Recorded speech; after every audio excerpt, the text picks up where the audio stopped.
का एक पियानो वादक है और वह पियानो भी सीखती है। उम्र में अधिक होने के बावजूद वह अपनी माँ के साथ रहती है, जो ऐसा करने से मना कर देती है। एरिका घर लौटती है और उसकी माँ उसका स्वागत करती है। जैसे ही वह उसके कमरे में प्रवेश करने का प्रयास करती है, उसकी माँ उसे रोकती है और कहती है कि वह इतनी आसानी से नहीं जा पाएगी। वह कहती है कि उसका आखिरी छात्र 3 घंटे पहले स्कूल छोड़ चुका है और उससे पूछती है कि वह पिछले 3 घंटों से कहाँ थी।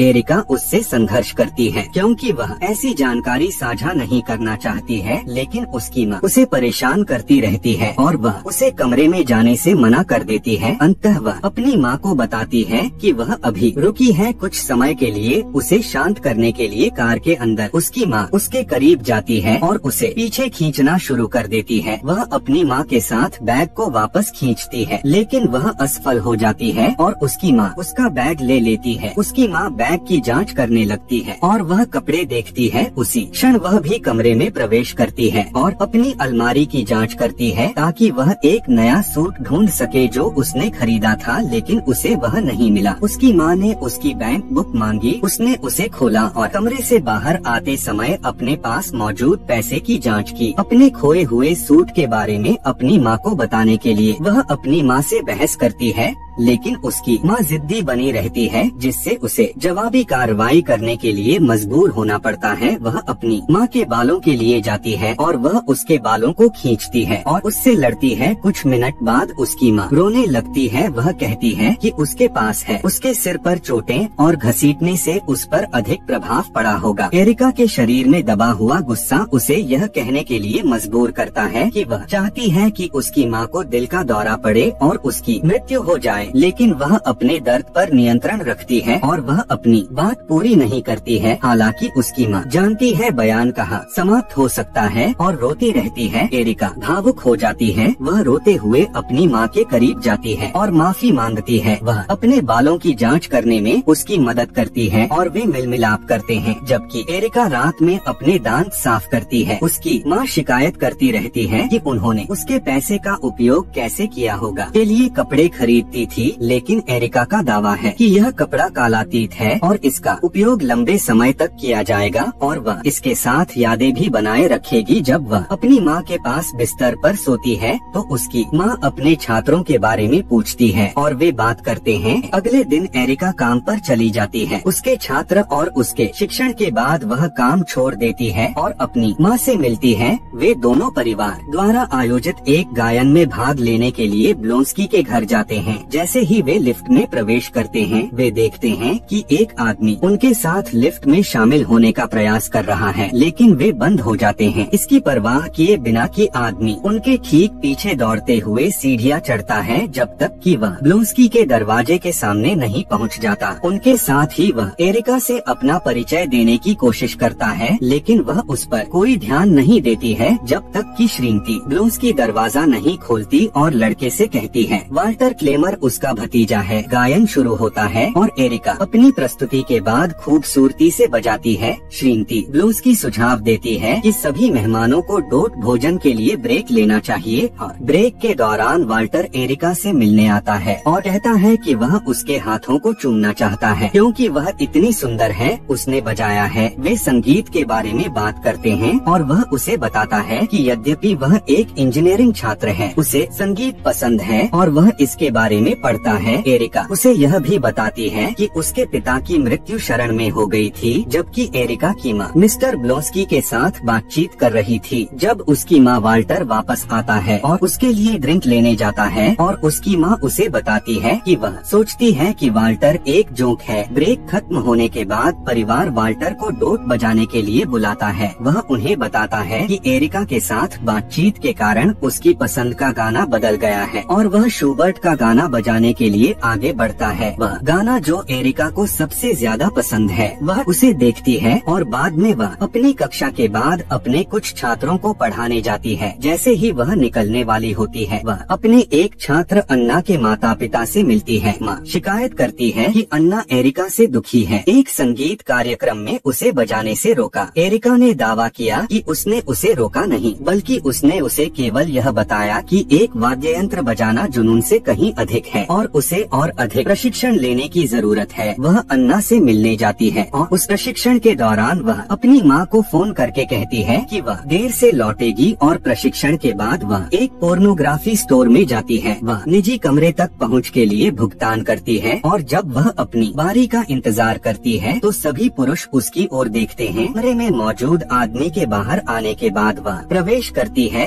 और उसे अपनी संतुष्टि के लिए सूंघती है और अगले दिन काम पर उसकी कक्षा वाल्टर द्वारा बाधित होती है, जो उसे बताती है वह उसका छात्र बनने के लिए आवेदन करना चाहता है। वह उसे सचिव के कमरे में ऑडिशन के लिए अपना आवेदन करने के लिए कहती है और अपनी कक्षा के बाद वह वाल्टर के ऑडिशन के दौरान ऑडिशन के लिए दूसरे प्रोफेसर के साथ जुड़ती है। वह उससे कोई भी गाना बजाने के लिए कहती है जो उसे पसंद हो और उसके बाद ऑडिशन में सभी जजों ने कहा कि उसने अच्छा किया, सिवाय उसके उसने दावा किया कि वह बीच में था। उसे स्वीकार कर लिया गया। भले ही उस रात जब वह घर पहुंची तो वह ब्लेड लेकर बाथरूम में गई और अपने निजी बाल काटने के लिए इसका उपयोग किया। उसने देखते ही देखते अपने निजी अंग काट दिए और वह खून साफ करती है। जब उसकी माँ उसे खून की बूंदे खाने के लिए बुलाती है तो उसकी माँ को डोट पता चलता है कि कुछ गड़बड़ है और वह उससे पूछती है कि क्या इसीलिए वह कमजोर महसूस कर रही है। वह पत्रिका की दुकान पर लौटती है और वहाँ वह अपने एक छात्र से बात करती हुई मिलती है। महिलाओं के बारे में बुरी बातें लड़के के साथ उसकी अगली कक्षा के दौरान। लड़का घबराया हुआ है और वह उससे पूछती है कि उसने यह दावा करते हुए कक्षा लेने का फैसला क्यों किया कि उसकी प्रतिभा शून्य है। लड़के को अपने द्वारा कही गई बातों के लिए माफी मांगने की जरूरत है, लेकिन वह उससे पूछती है कि वह माफी क्यों मांग रहा है और उसे अपनी माँ को अगली कक्षा में लाने का निर्देश देती है। उसके जाने के बाद वह छुट्टी पर चली जाती है, लेकिन वाल्टर उसके दरवाजे पर दस्तक देता है। वह उससे कहती है कि उसकी कक्षा छुट्टी के बाद है और उसे अपनी कक्षा के दौरान वापस आना चाहिए। वह उसे शुबर्ट को छोड़ने और अन्य पर ध्यान केंद्रित करने के लिए कहती है चीजें, लेकिन वह उसके करीब जाने में अधिक रुचि रखता है। वह उससे कहता है कि उसने उसकी वजह से अपनी पढ़ाई छोड़ दी है और जब से उसने उसे देखा है उसने अपना दिमाग छोड़ दिया है, लेकिन वह उसे कक्षा के बाद अपनी पढ़ाई पर ध्यान केंद्रित करने के लिए कहती है। वह घर जाती है और उसे बताती है माँ ने कहा कि उसकी रिहर्सल है और वह देर से लौटेगी, इसलिए उसे रिहर्सल के बाद फोन नहीं करना चाहिए।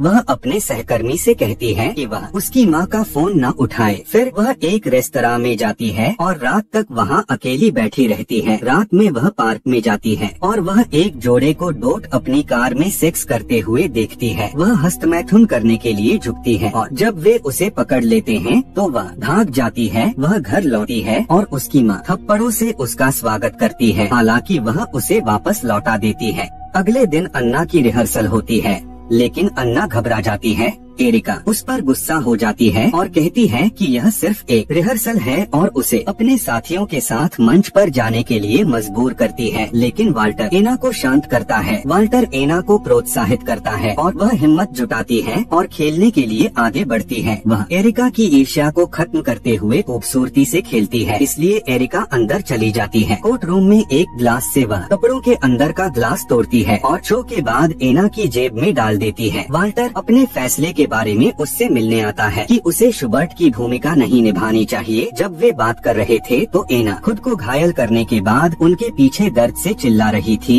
ग्लास इसलिए एरिका ने वाल्टर से कहा कि उसे अन्ना का अभिभावक देवदूत बनना चाहिए जैसे वह है, और वह चली जाती है। वह उसे बाथरूम में जाते हुए देखता है और वह उससे मिलने के लिए दौड़ता है। वह उसके दरवाजे से कूदने की कोशिश करता है लेकिन असफल रहता है और जैसे ही वह उसे छोड़ने वाला होता है दरवाजा खुलता है। वह उसे चूमना शुरू कर देती है और वे उसे एक ब्लो जॉब देने के लिए आगे बढ़ती है, लेकिन बीच में रुक जाती है और कहती है क्योंकि उसने उसकी आज्ञाओं का पालन नहीं किया है। वह चाहती है कि वह उसे छोड़ने की कोशिश किए बिना कामुक बना रहे। वह उससे यह दावा करते हुए विनती करता है कि उसने ऐसा किया है। एक समतल मैदान होना चाहिए, लेकिन वह इस बात पर जोर देती है कि यदि वह हाथ का काम जारी रखता है तो वह उसे फिर कभी नहीं देख पाएगी। वह मान जाता है और अपनी भावनाओं को कम करने के लिए इधर उधर कूद पड़ता है। अगले दिन अन्ना की माँ उससे मिलने आती है। महिला कहती है कि अन्ना उसके लिए नहीं खेल पाएगा। लगभग 2 महीने तक पूरी तरह से ठीक होने की कोई उम्मीद नहीं रही और उसने माँ से कहा कि वह अंतिम संगीत कार्यक्रम में अन्ना की जगह लेगी। वह उसे पढ़ाने के लिए वाल्टर के साथ जाती है। पाठ के दौरान वह उसे बताने की कोशिश करता है कि वह वास्तव में उससे प्यार करता है, लेकिन वह उसे एक पत्र देकर पूछती है। जब वह अकेला होता है तो वह उसे पढ़ने के लिए कहता है। वह उसके करीब जाता है और उसे पकड़ता है और उससे कहता है कि वह चाहता है कि वे सप्ताहांत में एक साथ बाहर घूमें, लेकिन वह मना कर देती है और उससे कहती है कि उसके अंदर कोई भावना नहीं है। उसका दावा है कि उसे भावनाओं की परवाह नहीं है और यहाँ तक कि उसे इसकी परवाह भी नहीं है। यदि उसके पास है तो सत्र समाप्त होने के बाद वह उसे उसके घर ले जाता है। वह उसे सीढ़ियों से चूमने की कोशिश करता है, लेकिन वह उसे रोकती है और कहती है कि पहले वह पत्र पढ़ ले। वह उसके पीछे चला जाता है क्योंकि वह दरवाजा जानती है। उसकी माँ खुलकर बात करने आती है और वह अपनी माँ को बताती है कि उसकी वाल्टर के साथ अधूरी बातचीत है। वह उसके पीछे उसके कमरे में जाता है और वे उसकी माँ को बाहर से बंद कर देते हैं। वह उसे चूमने का प्रयास करता है, लेकिन वह जोर देती है कि वह पहले पत्र पढ़ता है। क्योंकि वह ऐसा करता है इसलिए वह सब देखता है। पत्र में उसके अंदर जो बेवकूफी भरी यौन भावनाएं हैं, वह उसे मारने और पीटने के लिए कहती है। वह BDSM के लिए कुछ उपकरण लाने का अनुरोध करती है। वह उससे कहती है कि वह नहीं चाहती कि वह उससे नफरत करे, क्योंकि वह हमेशा इंतजार करती रही है वह आए, और वह चाहती है कि वह उसे आदेश दे। वह उसके सामने घुटने टेक कर कहती है कि अगर वह चाहे तो उसे मार दे, लेकिन वह उसे यह कहते हुए पत्र छोड़ देता है कि वह उससे प्यार करता है और वह उस रात चला जाता है। उसकी माँ शिकायत करती है कि वह वाल्टर को घर ले आई थी। बात करें तो वह जबरदस्ती